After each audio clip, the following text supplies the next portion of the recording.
In this video I'm going to show in sheetcam how I would prepare the settings on how to make these TIG torch holders.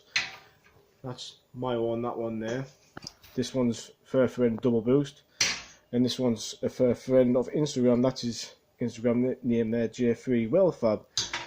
And for plasma, the lettering obviously it's no bigger than my thumb, and the quality of that with the right settings dialed in, the machine just absolutely cut it perfect.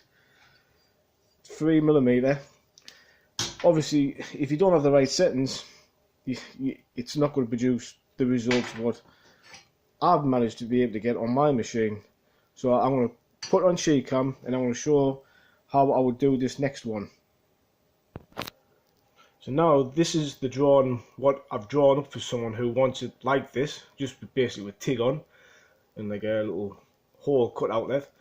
So basically all I would do is just find the inside, layer 1, and then the outside, layer 2. So going into the operations, you got your inside offsets, your layers. Find the tool what you need. I've chosen the T6 for 3.4. My feed rate is 1600, which I find is quite good on this 3mm steel what I've got. Only thing I would do is on the lettering, because obviously the lettering is quite small. I've got my own path rules, and on shapes the letters are obviously, I think the letters are about 30mm. So on that one there, I tend to like to have THC on, even on small, because the steel what I've got, it's not perfectly flat, it's bowed a little bit.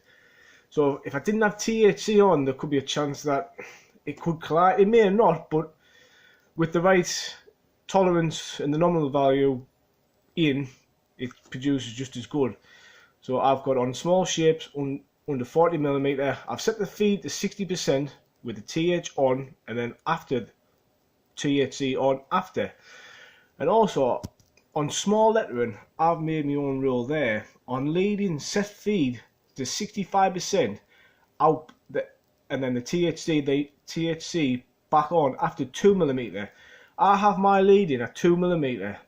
So when it starts cutting, when it starts the arc, for the first 2mm, the feed will slow down to 65%. I found on small lettering, shapes, holes, it slows the machine down just slightly, so it doesn't ramp in quickly and leave that little burr, like a little, you get like, sometimes you get like a little bit of a burr on the end, or whatever you call it, but this slows the machine down just at the point where it'll start the whole properly shaped. So now that the inside offset is obviously being found, I always run a perpendicular leading.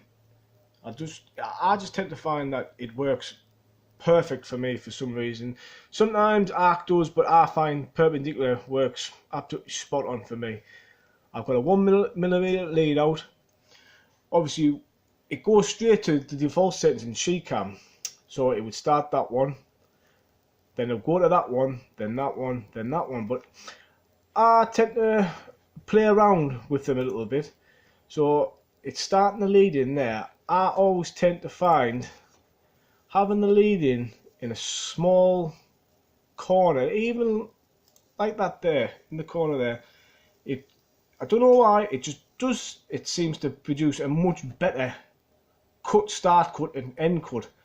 Same as on the T in the corner, the I in the corner, and then on this G I would have it possibly in that top corner, in the top right hand corner. The order, not too bad. I wouldn't really change that really. That one go, that one, 2, 1, 2, 3, 4. That would be fine. If it was thinner material, I would have gone with the letters, because you're going to cut that big hole out. That's going to create that like a big heat sink, so it could warp this part of the metal here ready for the small lettering, which could affect torch, hitting it, anything like that. But this way, this should work really good for me. So now we're onto the outside of the layer. I personally like to have the outside layer close to the first inside layer, just so like the torch doesn't have to move as far. There's less chance of the table vibrating, like the metal moving on the plates, even if it's clamped down. It's just down to personal experience, what I've learned. But what I'll do is, it's obviously started up there. That will be the last cut there. I possibly would either, I could try it in the U part there, but I'm going to just have it down there, and because it comes off the corner. On the corners on these machines, they go a little bit slower, so if you have it close to the corner, I tend to find also it doesn't leave that horrible, sometimes you get like a little bit of a nick, again, if you don't have the settings right. But so all I would do there is, now I would get that ready, put it in the Mach 3 and set up the settings in there. So now that it's in Mach 3, obviously you load it in, you find the spot on the table, get it all where you need to be, regen the path, and then that'll get it into the spot where you need. Before anything, I would set up my torch eye controller.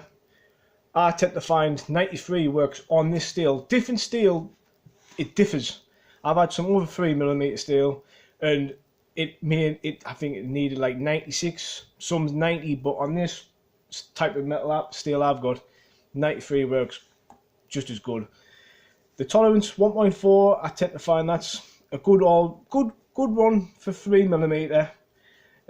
You can lower it, but if you lower it, the more chance of the torch going to go up and down, so it'll create, for little small letters like on the part, it could, like, you could see like a taper in it, like the lettering getting bigger because with the torch moving up and down. But I've found on the ones I've been making, this works at a good setup. Also, before you're going to cut, make sure that is flashing. The green light, that's your torch eye controller, because that will work with this. Get it all set up, and then all I would do is I would prime the plasma unit, just give it a quick blast of the torch to get it primed up, get a bit of, like, if there's any crap air stuck on the end of the torch from overnight, clean that off, and then it'll be ready basically just to cut. So in the next video, I'll do a full video of it cutting.